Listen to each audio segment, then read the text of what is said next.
Okay, so here I got some quotation. If you cannot combine two different sentences well, how can you combine two different hearts?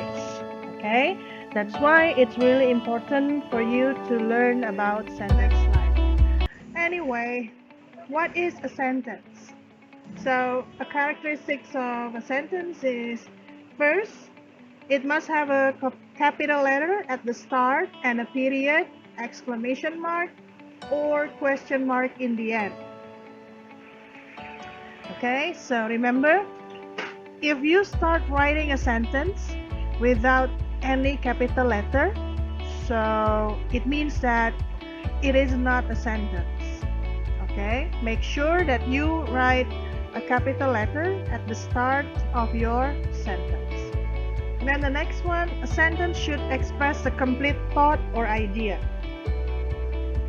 It has to express a complete thought or idea. It must have a meaning. Yeah. And then the next one, it must have a verb and a subject. As an example here, the happy father. This is a phrase and this is not a sentence because it doesn't have a verb. It's only a subject, or we call it as a noun phrase. Yeah, it does not state anything about the happy father. Hence, the phrase also does not give a complete thought. It's only a subject. And remember, a phrase must give a complete thought or idea for it to be a sentence. Okay.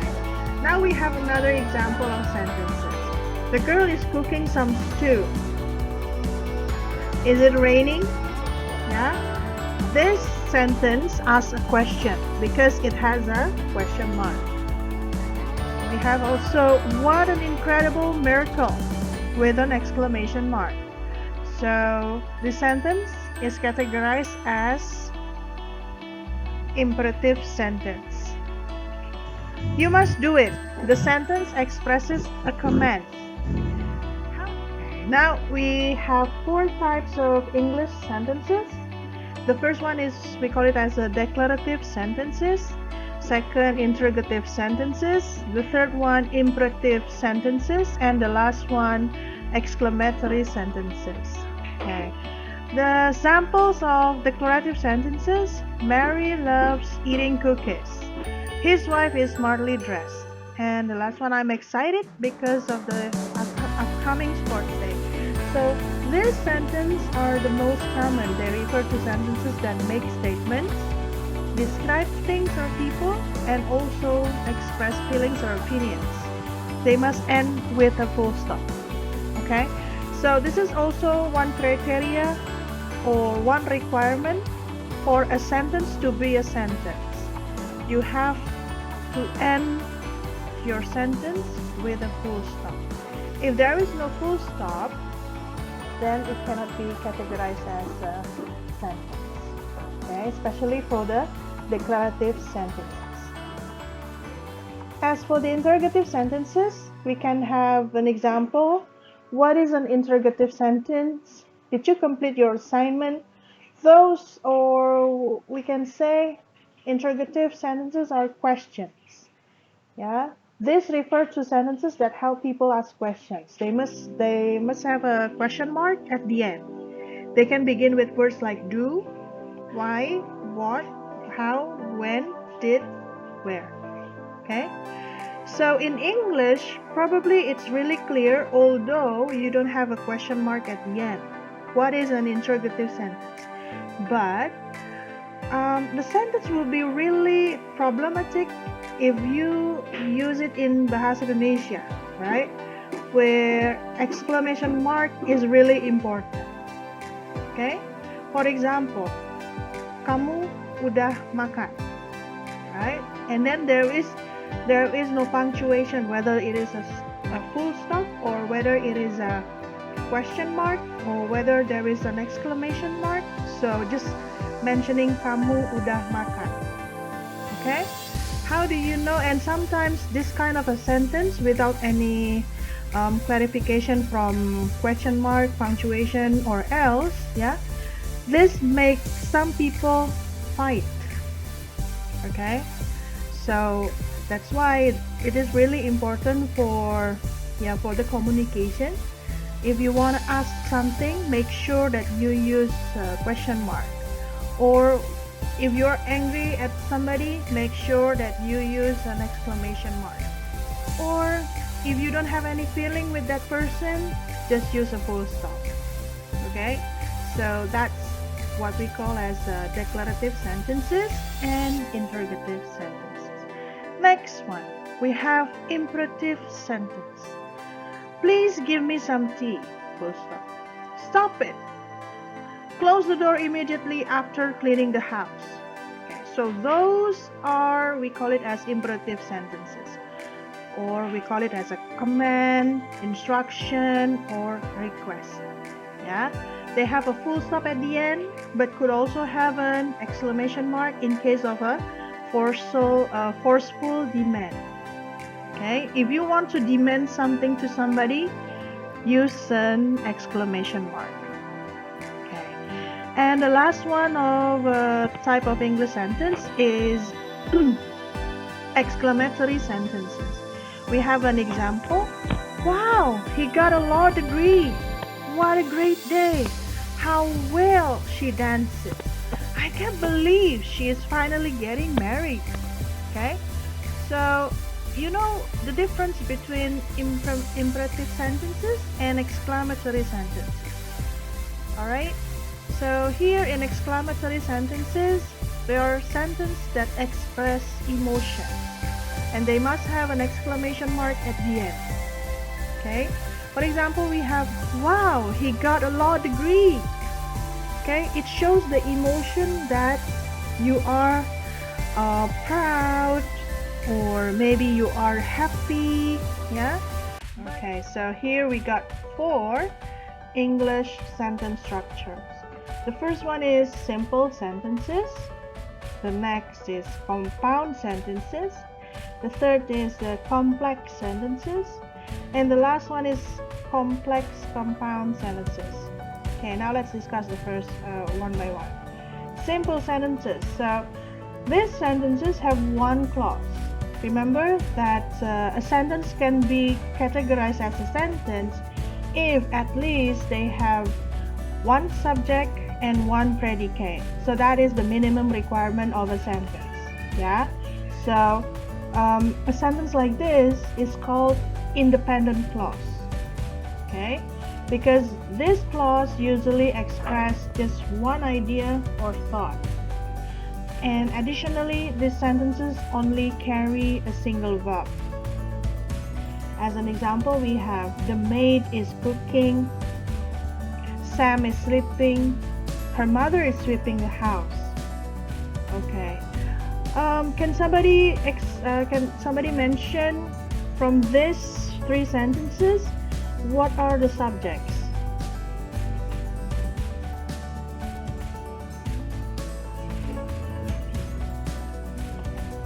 Yes, I can't hear you.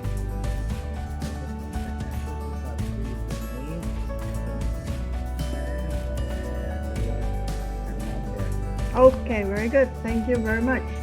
And please, somebody mention the verbs.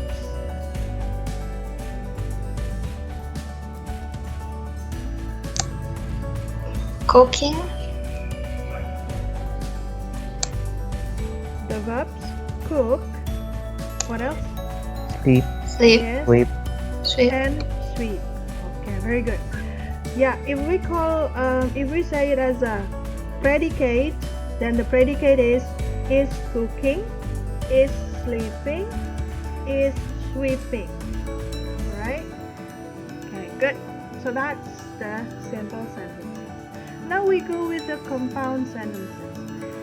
What is compound sentence? So compound sentence refers to sentences whose independent clauses are more than one. So you combine 2 clauses or 2 independent clauses into one. Yeah, and remember, compound sentence can only be combined by independent clauses. You cannot combine independent clauses and dependent clause. Okay, so compound sentence only combine two or more independent clauses. Okay, and these independent clauses are joined together using conjunctions or punctuation. As you know, we have already discussed this in the previous section. Compound sentences are combined using coordinating conjunctions, fan voice, okay, or punctuation, a semicolon. And this is an example. Mary is cooking, but Moses is washing the dishes. Which one is the coordinating conjunction? But. Okay, good, very good. And then my vehicle broke down. I arrived late. The punctuation is in the middle, right? A semicolon. And although it is using punctuation, do you know the relation between these two independent clauses, whether they are contradictory or cause effect or comparison contrast? What do you think? What's the relation between these two independent clauses? Cause and effect. Cause and effect, very good. So if we want to change this semicolon using a conjunction or a coordinating conjunction, what conjunction will you use to show cause and effect? So. Yeah, very good. My vehicle broke down, comma, so I arrived late. Okay, and the next thing that I need you to focus is the punctuation that is used in the compound sentence. If you use the coordinating conjunction like but, and then later on we're gonna change this with so, make sure before the coordinating conjunction you put comma. Yeah, so Mary is cooking, comma, but Moses is washing the dishes. Okay, my vehicle broke down, comma, so I arrived late. Okay, please pay attention to this structure. And the next one is the complex sentence. The complex sentence is where you have a main clause and dependent clause. In Bahasa Indonesia, you call it as kalimat majemuk bertingkat. While the compound sentence, you say that as kalimat majemuk setara. Maybe you remember that. Okay, so this complex sentence has a main clause, or we call it as independent clause, plus dependent clause. At least one dependent clause. You can also create two dependent clauses. Yeah, it depends on how you create the sentence. And additionally, complex sentences have subordinate conjunctions which indicate a dependent clause, such, for example, we have like, because, after, as, although, etc. Here we got an example. I missed my exam because I was late. And the next one, I cooked hurriedly after his arrival. Okay, pay attention to the use of comma here. Yeah, if you use the conjunction, or we call it as subordinate conjunction, in the middle of the sentence, you don't put comma. Okay, so this one is quite different with the compound sentence. In compound sentence, the connector is in the middle, but they use comma. Right? But here in complex sentence, if the conjunction in the middle, you don't use comma. Is that clear? So in this case, especially the complex sentence, if you change the position between dependent clause and independent clause, you're gonna need a comma. Okay, so this sample on your screen, the dependent clause is in the middle of the sentence, so you don't need comma. But when you put the dependent clause in the beginning of a sentence, you need a comma. I give you an example. Because I was late, comma, I missed my exam. Okay? And then the next sentence. After his arrival, comma, I cooked hurriedly.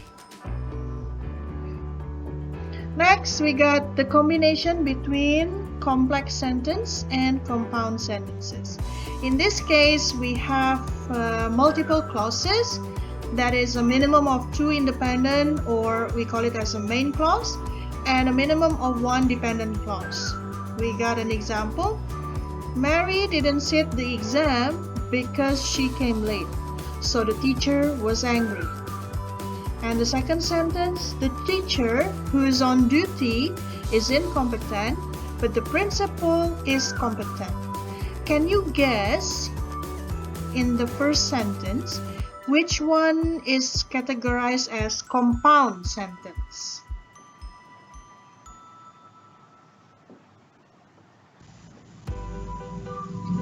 Mary didn't sit the exam, so the teacher was angry. Very good. Okay.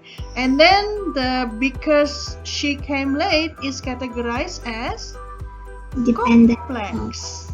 Yeah? Complex sentence. Okay, so this one is a combination between complex and compound sentence. How about the second sentence?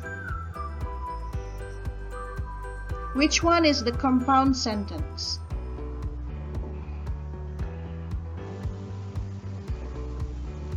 The teacher is incompetent, but the principal is competent. Very good. Okay. And who is on duty shows complex sentence. Yeah? Alright, so for these 4 sentence structures, I hope it's clear for you. Yeah? Okay, now we go to a more detailed explanation. Here, compound sentences. As you remember, it is a 2 or more independent clause joined by a coordinating conjunction or semicolon. These are the examples of the sentences. I like coffee. Mary likes tea. Yeah, both sentences are independent clauses and they have full stop. Okay, so if they have the same we call the same element, yeah, so you just combine them together. I like coffee, comma, and Mary likes tea. Okay. Mary went to work, John went to the party, I went home. Mary went to work, comma, but John went to the party and I went home. Okay, you can have this kind of sample. Our car broke down, we came last. Our car broke down, semicolon, we came last. Okay, so for this semicolon, the sample sentence here, it has a cause-effect relation. If you want to use the coordinating conjunction, you can use so. Yeah, our car broke down, comma, so we came last. So here we got coordinating conjunctions, fanboys, for, and, nor, but, yet, or so. But the conjunctive adverbs, yeah, conjunctive adverbs, you have the synonyms of fanboys. Do you know the synonym of fanboys? For, and, nor, but, yet, or so. I don't put it here in the slide. I put it on the next slide. Yeah, because they have some kind of a table, a list of conjunctive adverbs. So here we got the diagram or some kind of an image. Independent clause, comma, coordinating conjunction, and then plus independent clause. If you use semicolon, so this is how you write it. independent clause, semicolon, independent clause. But if you use conjunctive adverb, this is how you use it: independent clause, semicolon, conjunctive adverb, comma, and then independent clause.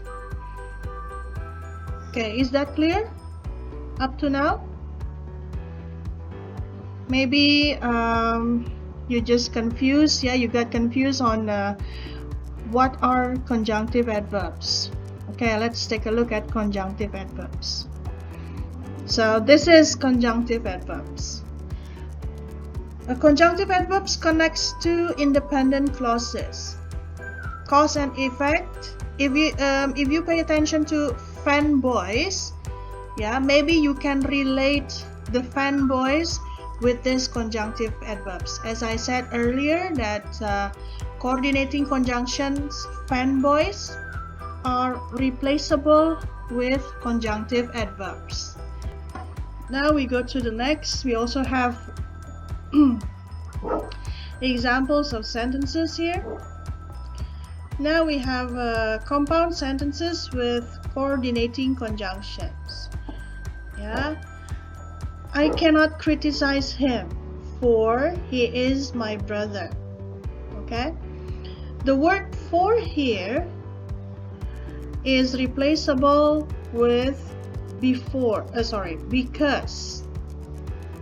Because this one states or mentions about causes.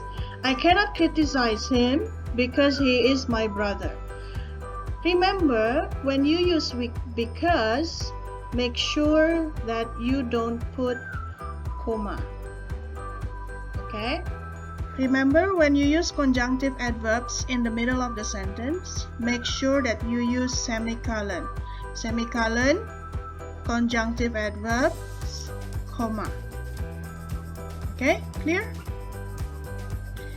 And then the next one, it's gone 10 p.m. Semicolon, besides moreover, we use in addition, comma, he still hasn't arrived. Okay. Nor is to show option, but it is used in negative sentence. So for this kind of option, you don't have conjunctive adverbs. So usually you just change that with a semicolon. Okay, now continue to the next sentence. I have never visited Moscow, comma, nor have I been to St. Petersburg. Now, if you use the word or the connector nor,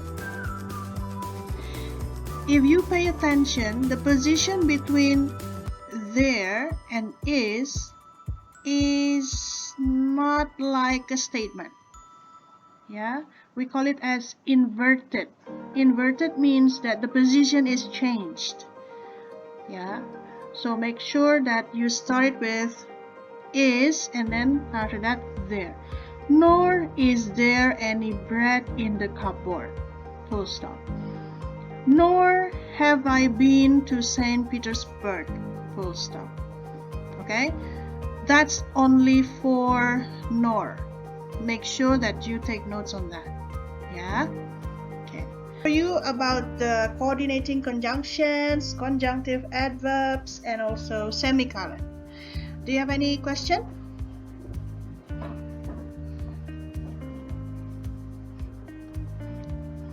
No? Okay, we continue to the next one. Yes, complex sentences. So, complex sentences is a sentence that combines one independent clause with at least one dependent clause. And a clause is a group of words that has both a subject and a verb. Here, what you use is subordinating conjunctions. Although, because, since, unless, when, whereas, which, while, who, whoever, whose. That's only some of the subordinating conjunctions. We have an example here. Although Denise had some doubts, she found the courses very useful. The above example is a complex sentence. It has a dependent clause, a subject jenis, and a verb had, followed by an independent clause, subject she, and a verb found, and forms a complete thought. Okay, and the next one. Computers have come a long way since they first came on the market. The example begins with an independent clause, subject computers, and verb have come. That forms a complete thought followed by a dependent clause, subject they, and a verb came. Right? So this is complex sentences. And for these complex sentences, you have 3 types of complex sentences. Here you go. We got adjective clause, we got adverb clause, and we got the last one, noun clause. Yeah. Adjective clause is a dependent clause that functions like an adjective. So this is an adjective, modifies or describes a noun. For example, the president chose people who would help him make good decisions. So the clue that this is an adjective clause is because we have who would help him make good decisions. Yeah. Okay. And these are the examples. Pizza, which most people love, is not very healthy. Those people whose names are on the list will go to camp. Grandpa remembers the old days when there was no television. Fruit that is grown organically is expensive. Okay, so basically you are introduced to this adjective clause before, right? You already know about this, right? Okay, now I'm gonna ask you, when do you use who? Here, who. And when do you use which? When do you use whose? And when do you use when?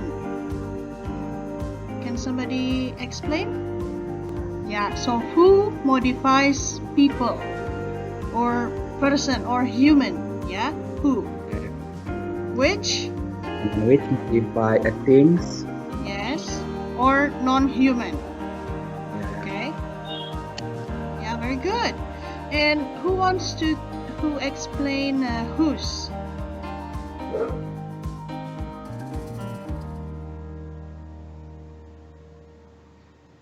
Let me try, Miss. Yes.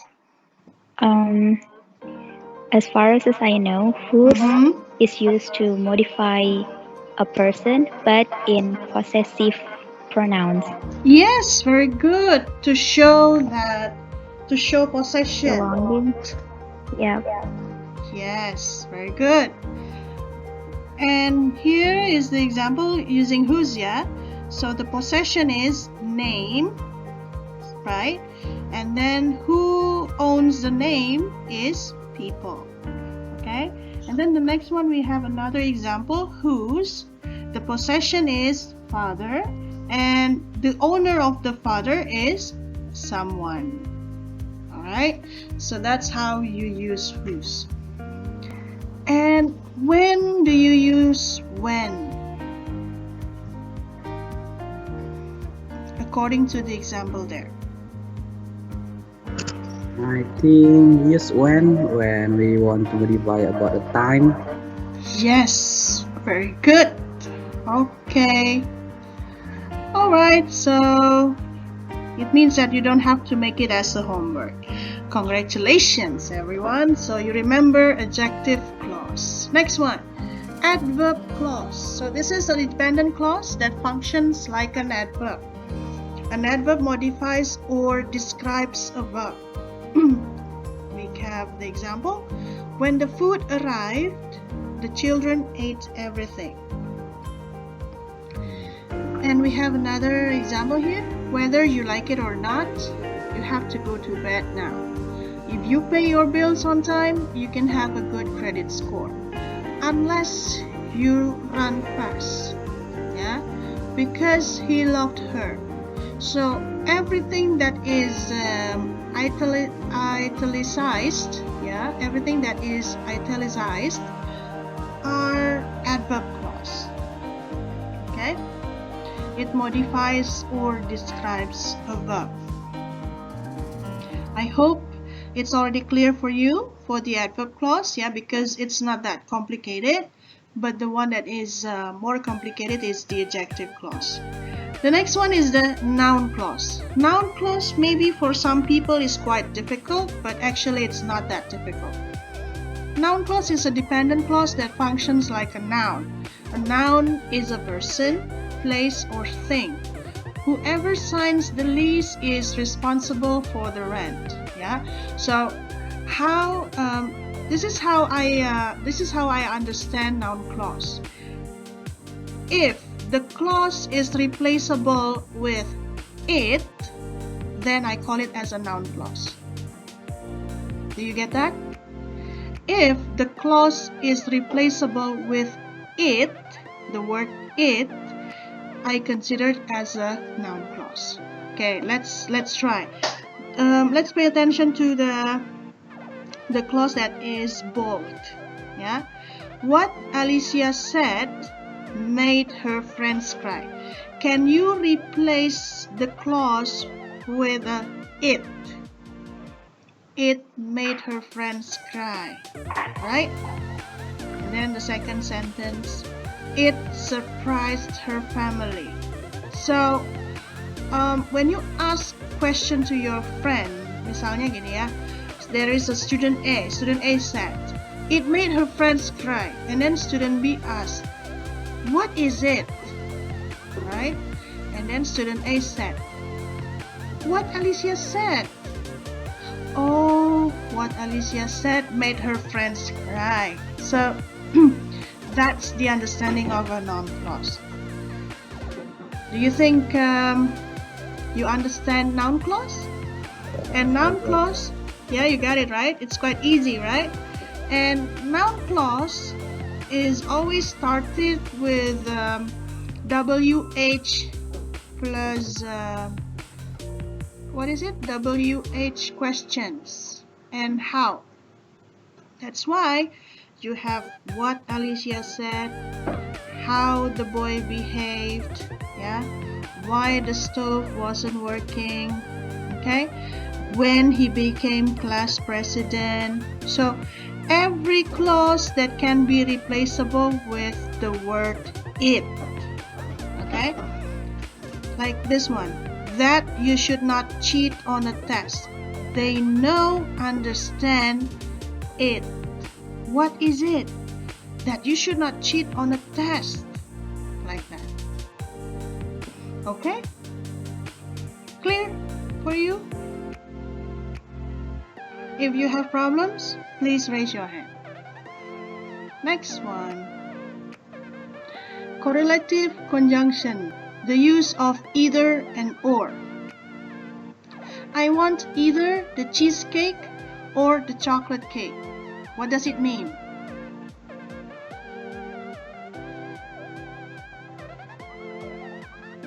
Can somebody understand the meaning of the sentence? I want either the cheesecake or the chocolate cake. So it means One bottle. someone want the cheesecake or the chocolate. Yes. So if you give me cheesecake or chocolate cake, I will still eat them.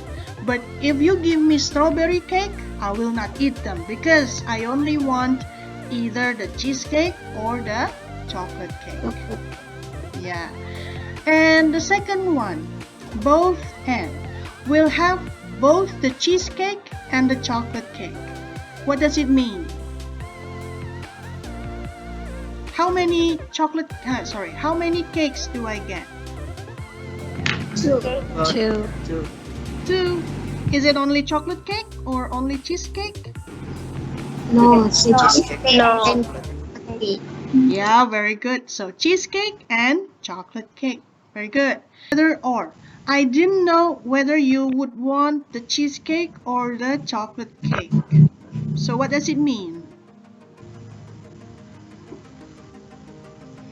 Can somebody give me the context? What do you think that I had before?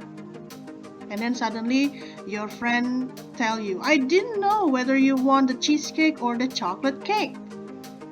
So what do you think that the friend gave you? Is it cheesecake or chocolate cake? Both of them.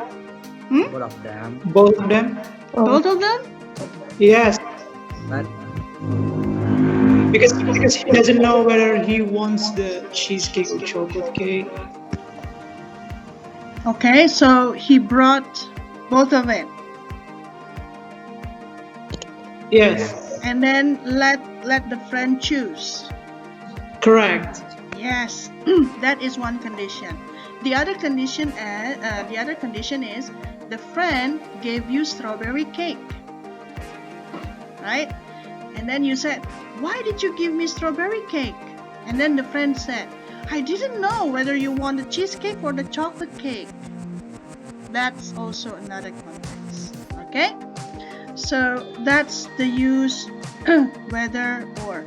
Remember that correlative conjunctions are always used in pairs.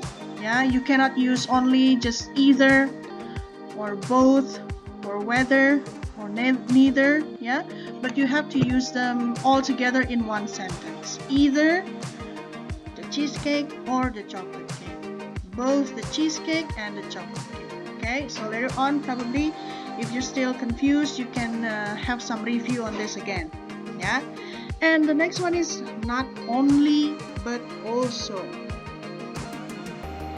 I'll eat them both, not only the cheesecake but also the chocolate cake. So how many cakes do you think that I have eaten? 2 cakes. Two cakes, the cheesecake and the chocolate cake. Remember, this is how you use the word not only but also.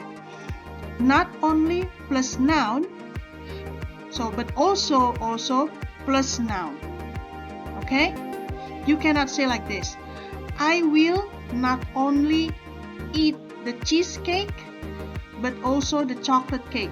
You cannot use that. Okay?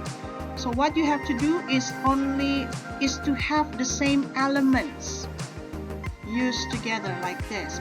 I'll eat them both, not only the cheesecake but also the chocolate cake. So not only plus noun but also plus noun, like that. Alright guys, please pay attention to that. Yeah. Also with the not and but here. I see you're in the mood not for desserts but appetizers. I'll help you with those two. Okay, so pay attention to this not only but also. Yeah. Next one, we also have as. Bowling isn't as fun as skeet shooting. So what you put in the middle is adjective. Bowling isn't as plus adjective as skeet shooting. Okay? Next one. Such was the nature of their volatile relationship that they were never would have made it even if they'd want to. Okay? Scarcely when. I had scarcely walked in the door when I got an urgent call and had to run right back out again.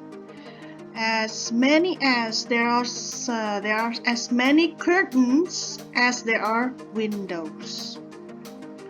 No sooner than. I'd no sooner lie to you than strangle a puppy. Rather than. She would rather play the drums than sing. Okay, so please remember the use of these correlative conjunctions. Alright? Here also another example using both and. Both and connects either two subjects or two objects. We have Both John and Lauren enjoyed the movie. So this one is combining two subjects. John enjoyed both the movie and the company, combining objects. SS compares nouns using an adjective or an adverb. Peter is as tall as Jeff. A lion can't run as fast as a cheetah. Not only but also can connect nouns or entire clauses. I'm not only going to the concert but also meeting the band backstage. Not only will I see your $10, but also raise you $20. Yeah. So we call it as a parallelism for not only but also. If you use noun, then the partner use noun. If you use verb, then the partner use verb. If you use clause, then the partner use clause. That's for not only but also. Yeah? Okay, so here are the exercises that you can do. Alright, so I guess that's all for today's explanation. Don't forget to like and subscribe, yeah? Thank you very much for watching. Please click like and subscribe if you like the video. And don't forget to turn on your notifications to see news from me, especially for the English lessons.